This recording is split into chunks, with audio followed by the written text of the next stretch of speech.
किसी मजदूर साथियों को साथ नहीं छोड़ते हैं, क्योंकि हमारी एक आवाज से हो सकता है कि उस मजदूर का घर का खर्चा चल जाए, उसके किसी बच्चों को कोई दिक्कत ना हो, कोई परेशानी ना हो, इसलिए हम उस मजदूर के साथ खड़े रहते हैं, हर वक्त खड़े रहते हैं। लेकिन साथियों देखिए, हम अपनी लड़ाइयाँ बहुत हिम्मत के साथ लड़नी होती है। कई बार हमारे सामने मजबूरियाँ भी समय खराब कर देती है कि हमारे पास ऐसी मजबूरियाँ होती है कि घर में राशन नहीं है, मकान मालिक सिर पे चढ़ा हुआ है, उसके किराया भी देना होता है, बच्चों का स्कूल का फीस भी भरना होता है, सब चीज है। इस कारण से हम काफी मजदूर दुखी रहते हैं, मैं भी दुखी रहती हूँ। क्या सभी साथियों दुखी ही रहते होंगे।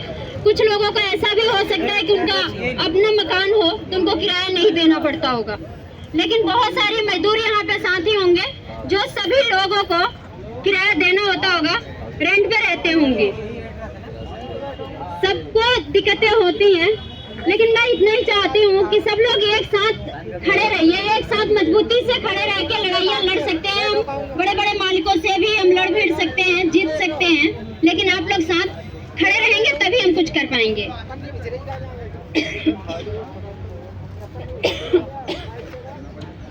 और बोनस हमें नहीं मिला है, जबकि हम एक छोटी सी कंपनी में सेक्टर 24 निमेक्स इंटरनेशनल में काम करते थे। 100 वर्कर था मात्र, वहाँ बोनस भी मिलता था, जूते के पैसे भी मिलते थे और बहुत सुविधा मिलती थी। वहाँ से छोड़ने का कारण भी है कि जब मालिक के लड़का का शासन आ गया तो गाली गलौज करने लगा। तो भाई हम लोग काम करने जाते हैं, गाली सुनने नहीं जाते हैं। मजदूर का सबसे बड़ा इज्जत होता है उसका मर्यादा जहाँ नहीं मिला वहाँ काम करना बिल्कुल सही नहीं है। क्यों साथियों, सही है या गलत? इज्जत से बड़ा कोई चीज है? पैसा इज्जत के आगे कुछ भी नहीं है, क्योंकि मजदूर का सबसे बड़ा इज्जत होता है उसका ईमान और उसका इज्जत नहीं है तो कुछ भी नहीं है मेरे हिसाब से। इसीलिए मैंने वहाँ से काम छोड़ दिया। वहाँ हमको सब चीज मिलता था, जूता, वर्दी और बोनस ही मेन मुद्दा होता है। बोनस हमारा अधिकार है जो कि नहीं दिया जाता है। बोलिए है कि नहीं? चाहिए कि नहीं? तो लड़ना है ना, एक होना है ना, तो एक हम भी आपके साथ खड़े हैं। अगर मेरे को निकाला जाएगा तो आप सबको उसके आवाज बुलंद करना होगा, बोलना होगा। अगर आपको निकाला जाता है तो हम भी बोलेंगे, ये सही है ना? तो भैया ये है बोनस। एक ओवर टाइम हम लोग को 4 घंटा 10 घंटा दिखा के उसका double over time salary slip में दिखाया जाता है, लेकिन सिंगल हमें दिया जाता है, वो हमें डबल मिलना चाहिए। सही है ना? और एक मकान हमारे साथ जो हुआ है वो मैं बता रहा हूँ, आप लोग के साथ भी हो रहा है, ये हो रहा है, लेकिन आप लोग को इतना समझ नहीं है जो मैं बताने जा रहा हूँ। सैलरी स्लिप सबको मिलता है, पक्का है ना? लेकिन हमें साथ पिछले साल एग्रीमेंट मेरा नहीं हुआ है, ये आप लोग जान लीजिए। मैं मशीन शॉप में हूँ, फेविकॉल पे काम करता हूँ। हमारा एग्रीमेंट नहीं दिए, मैं उमेश जी के पास गया। हमारे साथ एक हादसा हुआ था, हमारे भाभी जी का तबीयत खराब हुआ। किसी के परिवार में अगर किसी का तबीयत खराब है तो घर जा सकता है या नहीं? अगर वो घर गया है तो क्या उसका एग्रीमेंट रुक जाएगा? लेकिन मेरे साथ यही हुआ। मैं भाभी जी के देखने गया, रास्ते में बनारस में ही थे हम, हमारी भाभी जी गुजर भी गए। मैं घर गया, लेट हो गया, वहाँ से आया, एग्रीमेंट हुआ, लेकिन एग्रीमेंट हमें नहीं दिया गया। एक और हुआ बीच में हादसा, उस टाइम भाभी जी मर गए, मैं आया, सभी का नाम ऑपरेटर में डला था, मेरा नहीं डला, जबकि मैं मशीन ऑपरेट करता हूँ, लेकिन हमारा नाम नहीं डला। ये गलत है या सही है? उसके बाद में मैं सब मिला उमेश जी से, उमेश जी बोले अच्छा गलती हो गया, तुम्हारा नाम डल जाएगा। चलो वो बात आई गई हो गई। जब एग्रीमेंट हुआ, मेरा एग्रीमेंट नहीं हुआ। मैं बोला हाँ जी सर जी, ये एग्रीमेंट उमेश जी से मिला जाएगा, पर्सनल में जाकर मिला, सर जी हमारे से एग्रीमेंट नहीं हुआ। थोड़ा देर सोचे, उसके बाद बोले ठीक है बीच में कर दूंगा, वो मेरा एग्रीमेंट नहीं हुआ। अभी बीच में मैंने बोला जब ये महंगाई भी नहीं दिया जाता है, क्या किया जाता है? जो मकान किराया, दीपक भाई साहब बता रहे हैं, ये मकान किराया को क्या किया जाता है ये भी समझने की बात है। हमें मकान किराया दिखाया जाता है, जब वो महंगाई आती है मकान किराया काट दिया जाता है, महंगाई को आगे बेसिक में जोड़ दिया जाता है और मकान किराया वहाँ कम कर दिया जाता है। हमारा लेबर इंस्पेक्टर तो ये देखेगा इसको सारी चीज मिल रही है, मकान किराया मिल रही है। 1800 मेरा था, 1500 हो गया और वो बेसिक में चला गया। ये मेरे साथ धोखा हुआ, सबके साथ हो रहा, सभी का सैलरी स्लिप में हो रहा कि नहीं हो रहा, लेकिन कोई नहीं बोल रहा। ये चीज मैं बोल रहा उमेश जी को, ये क्या है सर, ये देखिए सैलरी स्लिप में मेरा मकान किराया काट के बेसिक में जोड़ा गया, और तो वो कहे ठीक है देखूंगा। 2 दिन बाद मेरे से क्या कहा गया, मैनेजमेंट क्या निकालती है ये बता रहा हूँ मैं आपको। मैं मशीन पे था, फोन आया था मेरा घर से, मैं सुन रहा था। आ कहते ओए राजेश तुम्हारा फोन बहुत आता है, ऑलरेडी तेरे को बाहर करने वाला हूँ। बताइए वहाँ पे क्या ये निकलता है कि यानी तुम एग्रीमेंट के लिए मत बोलो, कोई भी चीज के लिए मत बोलो, बोलोगे तो गेट से बाहर जाओगे। मैं भी चुप हो गया क्योंकि वहाँ एकता नहीं है। ये सही है या नहीं है? लेकिन अब वैसे ही रहोगे तो वैसे ही तोड़ते रहेंगे, वैसे ही मेहनत करते रहो, वैसे ही भेड़ बकरी बने रहो। हमारे भी क्या, जबकि साथियों के मैं नहीं बुलाया हूँ, कोई साथी फोन किया है, आए हैं साथी हमारे पास खड़े हुए हैं, भाई के साथ मजदूर के साथ। हमारा भी हो सकता है कि निकाला जाए, कोई बात नहीं, लेकिन ऐसे ही करते रहोगे तो ऐसे ही पीसते रहोगे। एक होगे तो उनके कॉलर पकड़ के लिया जाएगा। इनकलाब जिंदाबाद, इनकलाब जिंदाबाद। अब पैर बढ़ा दिए हैं तो पीछे खींचने वाले को कायर कहा जाता है, इसलिए अब पैर पीछे नहीं होगा। जहाँ तक मेरे को जानकारी है ये मोर्चा बहुत ही अच्छा काम कर रही है। अभी कबीरा में एक आदमी का डेथ हो गया था एसआई में ही, और वो मालिक बोला कि भाई जाओ जो भी तुमको देगा एसआई वाला देगा, लेकिन इन्होंने डेड बॉडी रख के कबीरा के आगे लड़े, रात भर डटे रहे। महिला लोग 10 लाख रुपया मालिक को आने पड़ा, जबकि कह रहा था विदेश में है।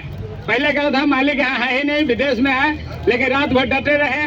तो सुबह मालिक आया और 10 लाख रुपए का चेक दिया जो इन्होंने लोग ने दिलाया। तो इनके साथ अगर हम लोग रहेंगे तो हम लोग के जहाँ तक भलाई होगी, ये मेरा विश्वास है। दे रहे हो, क्यों दे रहे हो? अपनी लड़ाई के लिए। हाँ? बस ऐसे आवाज निकलेगी? अपने हक के लिए भी। किसके लिए खड़े हो आप? तो हक के लिए खड़े हो तो मैं बिखरे क्यों हो? यहाँ क्या गार्डन में घूमने आए हो सारे के सारे? यहाँ इकट्ठे क्यों नहीं होते हो?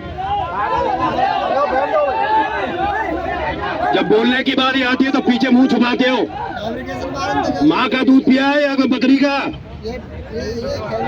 यहाँ आओ सारे इकट्ठे हो। कभी गार्डन नहीं देखा तुमने? कभी गार्डन में घूमे नहीं हो क्या? जब बीड़ी पी रहे, कभी तंबाकू खा रहे, इधर उधर घूम रहे बाथरूम में। यहाँ अपना समय दे रहे हो, अपने छुट्टी करके बैठे हो, नुकसान कर रहे हो, तो इस चीज का फायदा नहीं उठाओगे तुम लोग?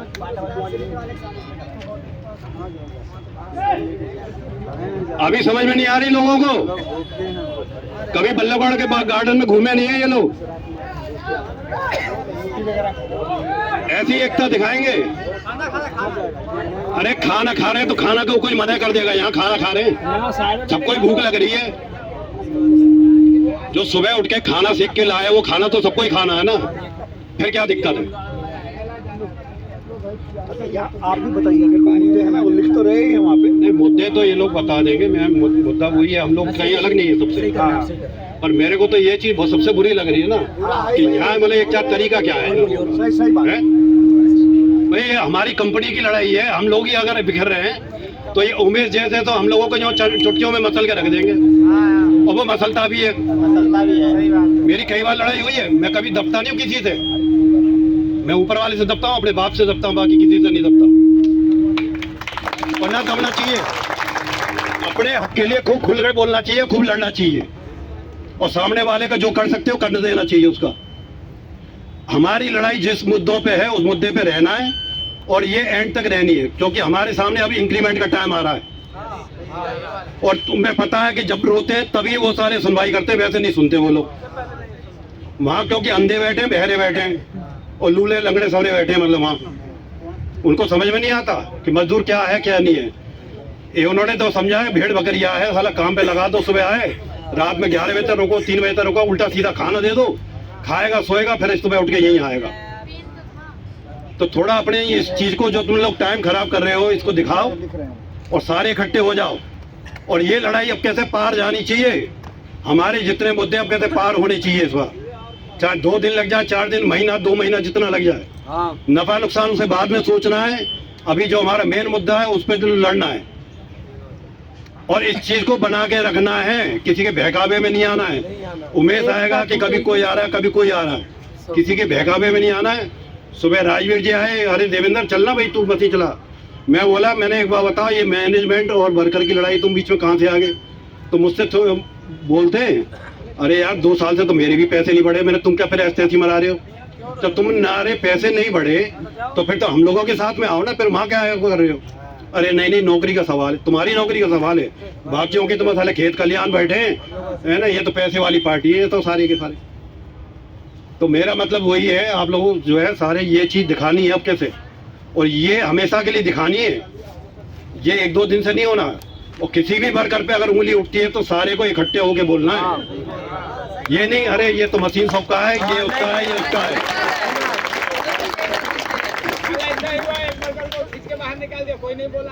यही तो चक्कर है।